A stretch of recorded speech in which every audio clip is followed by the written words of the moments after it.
Halo semua, salam sejahtera Malaysia. Selamat datang ke channel Fels Lifestyle. Terima kasih kerana terus setia dan bersama di dalam channel ini. Kita telah terima satu berita tergempar di mana Anwar Ibrahim sebagai Perdana Menteri, sebagai Menteri Keuangan dan juga sebagai pengerusi Pakatan Harapan telah disaman. Namun saudara-saudara, apakah tindakan menyaman Anwar Ibrahim membolehkan PMX berkemungkinan akan hilang jawatan ataupun akan letak jawatan ataupun akan hilang kuasa? Nah, tuan-tuan, ini adalah berkaitan dengan subsidi diesel. Anda boleh nilai selepas Anda menonton video ini. Satu perkongsian daripada Sinar Harian bertarikh 12 Oktober berkaitan dengan subsidi diesel, Armizan sahkan antara disaman termasuk Perdana Menteri, Kerajaan Persekutuan.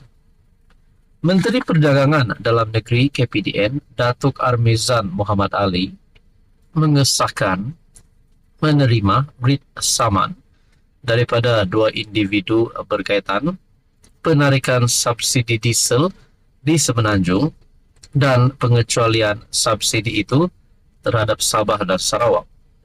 Ahli Parlimen Papar itu berkata, tuntutan saman itu juga turut diberikan kepada 4 pihak yang lain, termasuk Kerajaan Persekutuan.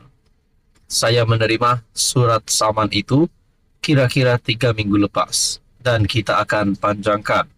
Akan bincang dengan Jabatan Peguam Negara untuk tindakan yang selanjutnya. Yang disaman adalah Perdana Menteri, selaku Menteri Keuangan, Menteri KPDN, Menteri Pengangkutan dan Menteri Ekonomi, serta Kerajaan Persekutuan. Adakah dengan ini 3 menteri ataupun termasuk Anwar Ibrahim, Menteri Keuangan, Menteri KPDN, Menteri Pengangkutan dan juga Menteri Ekonomi berisiko untuk kehilangan jawatan sekiranya saman ini akan membawa kepada keputusan yang amat buruk kepada kerajaan? Asas saman itu adalah kerana kita dianggap tidak adil, kita dianggap diskriminasi kerana tidak melaksanakan penyasaran semula subsidi diesel itu di seluruh negara secara serentak, katanya kepada pemberita ketika melakukan tinjauan persiapan penganjuran program Madani Rakyat 2024 Sayangi Sabah di perkarangan Kompleks Sukan Likas. Beliau berkata demikian ketika diminta mengulas mengenai tular kenyataan beliau dan juga PM Datuk Seri Anwar Ibrahim antara individu yang disaman. Bagaimanapun, Armizan berkata, itu hak mereka untuk membawanya ke mahkamah.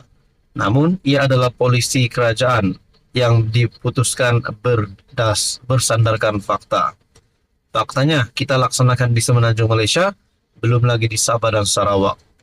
Saudara-saudara, berkaitan dengan isu ini, Anda rasa relevan atau tidak untuk ada pihak yang menyaman Anwar Ibrahim, termasuk beberapa menteri di dalam kabinet, termasuk Kerajaan Persekutuan? Apa komen Anda? Halo semua, salam sejahtera Malaysia. Selamat datang ke channel Fels Lifestyle. Saudara-saudara yang amat dihormati, akhirnya satu lagi tangkapan berlaku. Satu lagi penahanan yang berlaku. Dan kali ini pula melibatkan Menteri Besar ataupun berkaitan dengan eksekutif MBI. Saudara-saudara, tuan-tuan dan puan-puan, satu perkongsian daripada Malaysia kini, SPRM tahan bekas eksekutif MBI, ahli perniagaan kes rasuah Lombong Pasir. Mungkin sebelum ini kita mendengar berkaitan dengan REE, kecurian unsur nadir bumi, dan banyak lagi berkaitan dengan kes rasuah. Namun kali ini pula kita mendengar ini adalah kes rasuah berkaitan dengan Lombong Pasir. Seorang bekas eksekutif kanan di Menteri Besar Selangor Pemerbadanan ataupun MBI adalah antara dua individu yang ditahan SPRM 3 hari lalu dalam siasatan skandal rasuah berjuta-juta ringgit yang didakwa berhubung konsesi perlombongan pasir di bawah anak syarikat cabang pelaburan negeri itu. Suspek kedua merupakan seorang ahli perniagaan.